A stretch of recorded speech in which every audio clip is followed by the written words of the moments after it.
Last time on Dragon Ball Z, Frieza has decided to kill the Saiyan race, threatened by the legend of the Super Saiyan and having the easy excuse of a half-hearted request from Beerus. Frieza calls back all the Saiyans to their home planet. Bardock, suspicious of the retreat order, conjures up a plan to try and save his family. Stealing 3 pods, Gine, Bardock, and Kakarot get ready to depart to Earth. Will they ever return to Vegeta? A family is saved now. A Saiyan on Earth is still a Saiyan. What if Bardock and Gine went to Earth?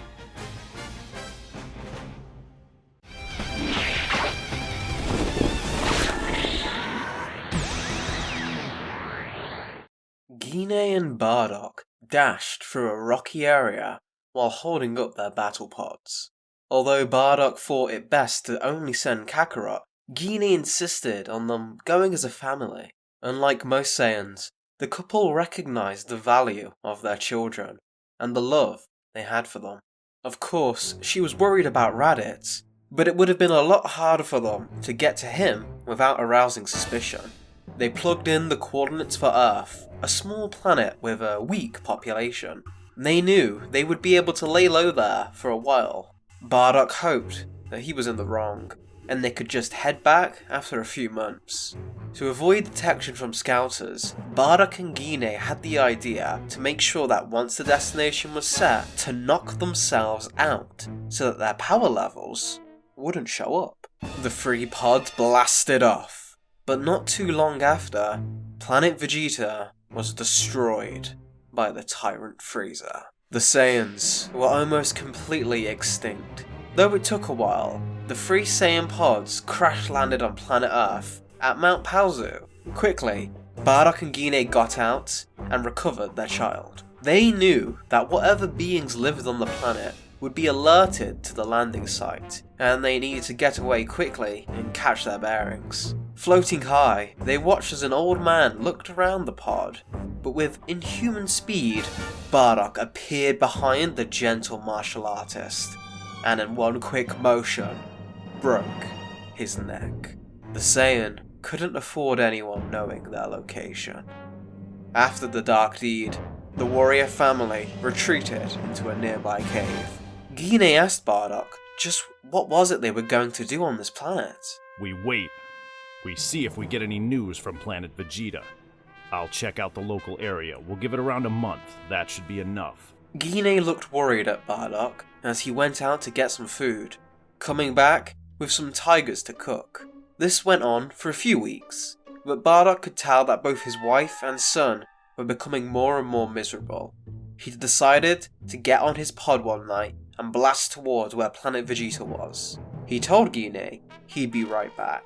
His heart dropped when he reached the coordinates and saw nothing but space dust. He didn't have time to mourn his comrades, and he decided to head to planet Earth once more. Revenge wasn't as important as protecting his family. Bardock gave Gine the news, and she burst into tears.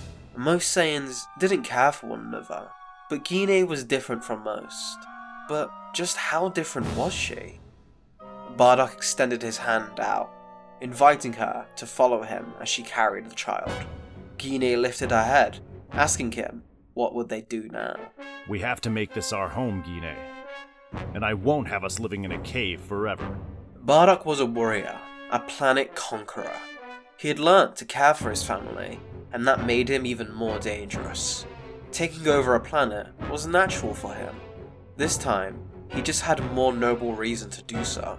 Though Gine wasn't a fan of fighting, she never disapproved of her husband's line of work, and didn't bat an eye when he told her his plan to take over the planet.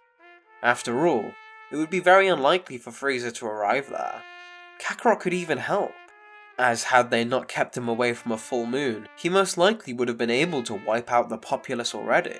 Bardock didn't want to destroy the planet and leave it a wasteland, since this was going to become his new home.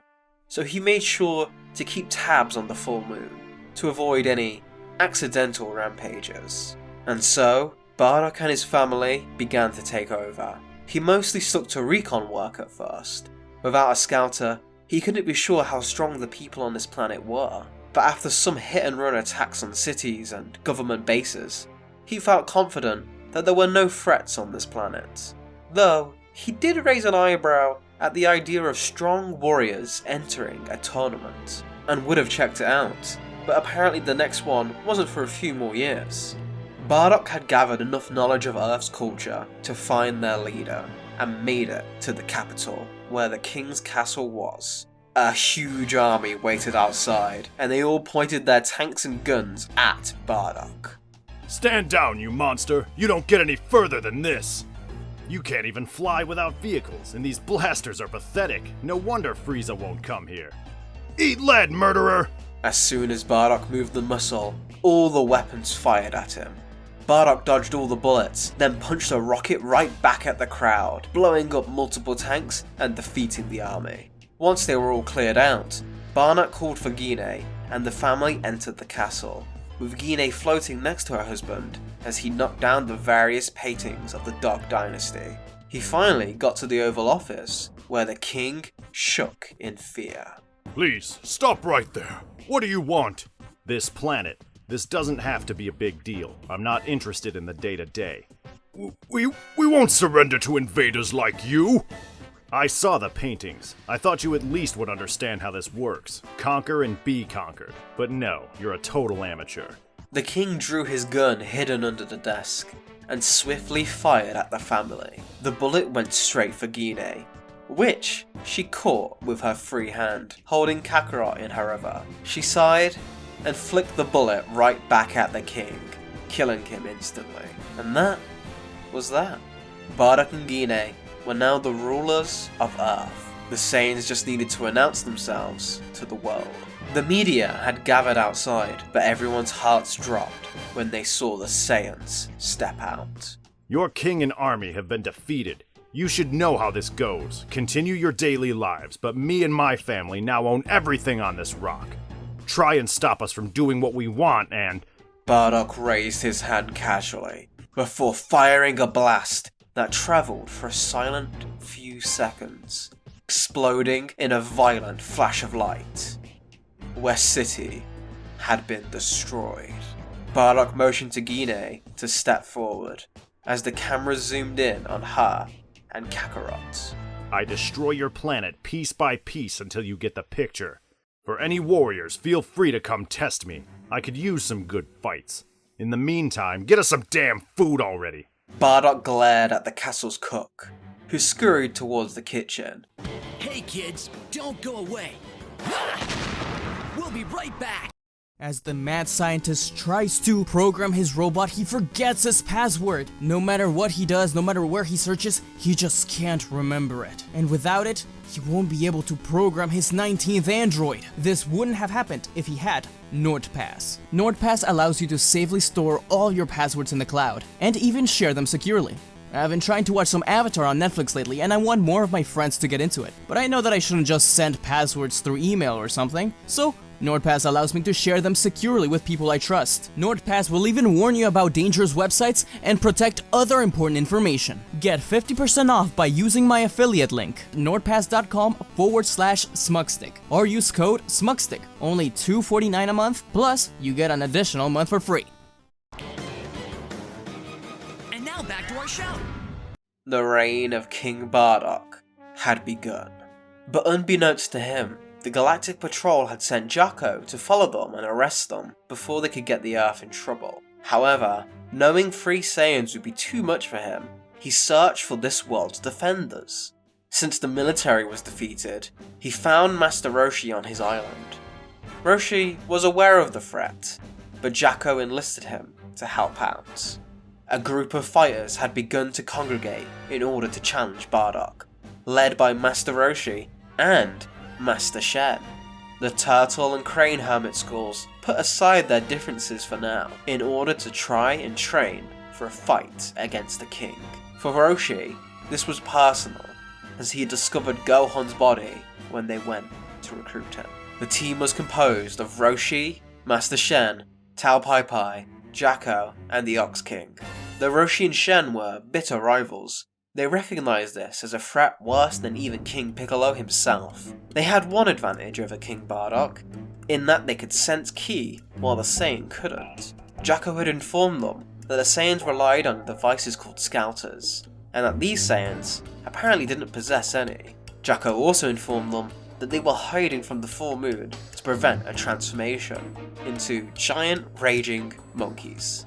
Although Bardock wasn't attacking randomly, the humans didn't know how long this would last, especially seeing how Jaco went into quite a bit of detail, setting them up to be the worst aliens possible. The team worked tirelessly, day and night, training to be able to climb Karin Tower. Roshi had done it once before, but the rest had a much harder time. Eventually though, they managed to after a bit of hard work. Karin knew the water would only risk killing what few fighters they had, so instead suggested that they train even further instead. In fact, Kami himself realised the immense threat the Earth was in and invited them all to the lookouts. There they trained alongside Popo and Kami. It even got to the point where Shen and Roshi spent a little time in the Room of Spirit and Time, though neither of them could last very long there. Still, Tao and Shen thought their powers would not be enough. They conjured up a plan to find the rice cooker where King Piccolo was trapped and make sure to take it with them when the day of the battle finally arrived. Jaco in the meantime looked for ways to capture the Saiyans, any sign of weakness. After all, his eyes were the best around. One of the few times he did spy on them, however, he was spotted. Bardock's heart dropped as soon as he saw the purple uniform. Jaco rushed out of there quickly, losing Bardock, but it was too late for Earth. We have to get out of here, Gine. We've been found. A damn galactic cop of all things. We can't have anyone know we're here. Gine knew what this meant. They needed to kill everyone. She sighed, then agreed. Jaco reached Kami's temple, where he alerted everyone to the looming threat. He explained that according to his calculations, they only had about a month before everyone on Earth was killed. Probably less. Thankfully for them, Bardock and Gine took the massacre of Earth slowly. Because of the threat of the Galactic Patrol, they evacuated the castle and went back to the cave they were in before. Bardock and Gine left Kakarot there as they continued their dark deed.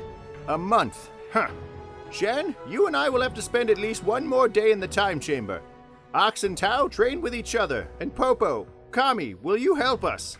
Of course. I will do what I can, but I fear these Saiyans are far worse than we know. And so, 3 weeks passed, with about half the world's population being killed off. It was strange. Jaco was sure they would be nearly done by now. He assumed that the Saiyans were taking some enjoyment in the killing, and wanted to savour it. Typical Saiyans. Regardless, they couldn't be sure, so it was time for the warriors to challenge the invaders. One morning, the fighters followed the Saiyans back to the cave they were staying in. Come out, Saiyans! We won't allow you to destroy our planet any longer! Kami stood tall next to Shen and Roshi, but they all felt their hearts racing once Bardock showed up. He looked at them, expecting the Galactic Patrol, but he was nowhere to be found. It was only Shen, Tao, Roshi, Kami, and the Ox King. He smirked, welcoming the challenge. He was getting bored of all the weaklings. Even without a scouter, he could tell they weren't your run-of-the-mill humans. He did, however, focus on the Namekian up front. Namekians? What are you doing in a place like this? This planet has more going on than I thought. I should have never sent us to this strange mudball. Roshi saw Kami standing in shock. The god was finding out about his heritage for the first time. But Roshi knew a moment's hesitation could get them killed, so was the first to rush in towards the Saiyan. Bardock smirked, dodging out of the way of the punches. Things got a little tougher once the rest joined in, but nothing he couldn't handle. He was excited to see just how powerful they really were, and wondered why they hadn't shown up before. Bardock was having fun, slowly being challenged by the battle, but the Earthling fighters were clearly getting desperate. Without warning, Shen disappeared from the battle, opening the rice cooker and releasing the ultimate evil of King Piccolo. No! How could you release that monster? You know what he did to our master, to the world! It will save Earth! Kami and Roshi froze in fear, and the Demon King laughed manically. However, His power was only a fraction of what Shen remembered, as he was old and decrepit. This was supposed to be their trump card. King Piccolo was ready to kill Shen right there and then, but he felt the key of Bardock, and even the Dark Demon knew that with him around, he had no chance of ruling the Earth himself. The battle continued, though Piccolo and Kami's animosity made them unable to work together.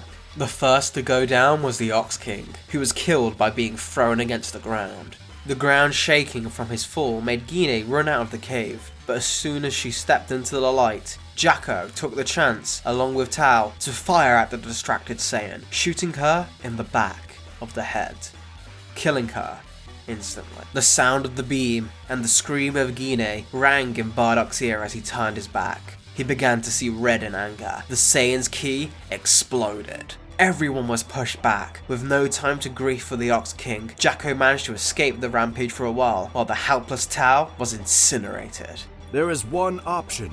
No, I would never. I refuse to. I'd rather die. We were one person before. It could save the Earth.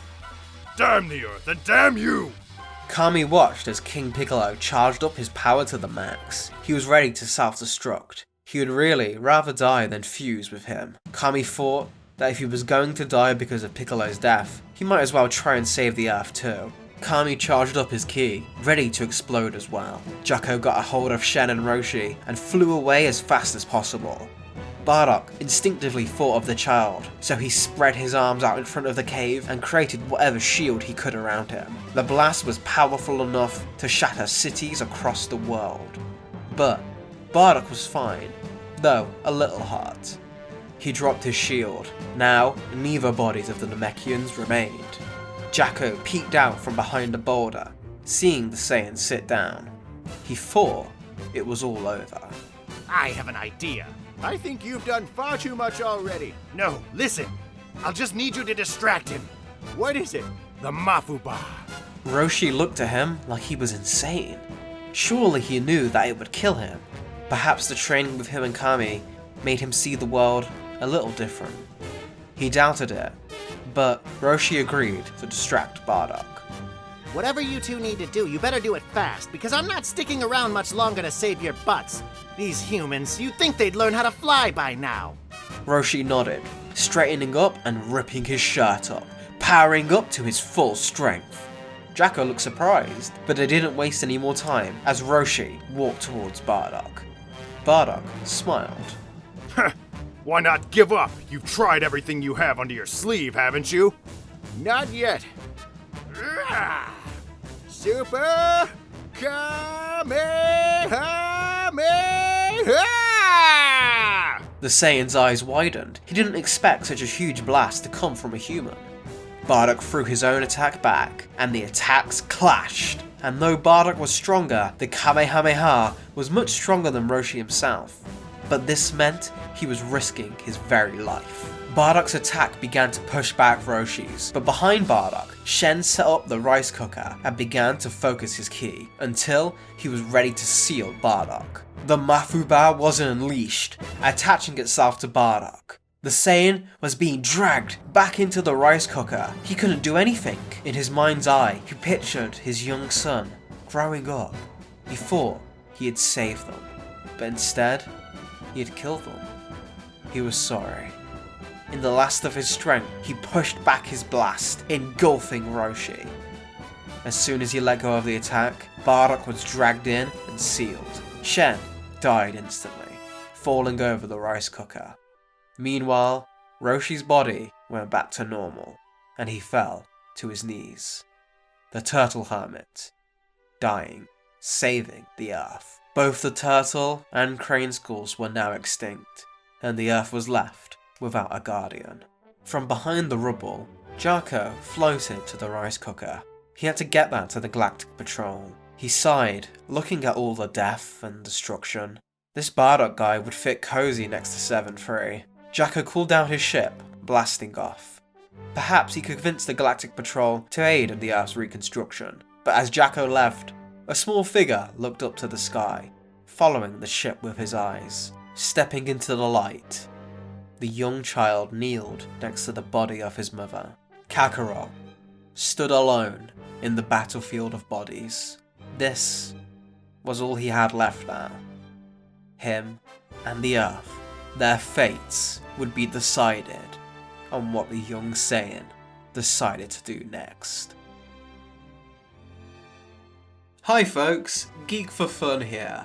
I am helping out that dastardly devil SmugStick by recording an episode, and I hope you've enjoyed. If you'd like to see some of my own what ifs, you can head over to my channel Geeks for Fun with our big series Dragonball DC and Norse Dragon Ball, which is coming back quite soon, depending on when this video is posted. Thanks for watching guys. Be sure to like, share, comment and subscribe. And don't forget to click that bell icon to be notified when there's a new video. Shout out to these guys who answered the, and I finally get to say this, Dragon Ball question of the week.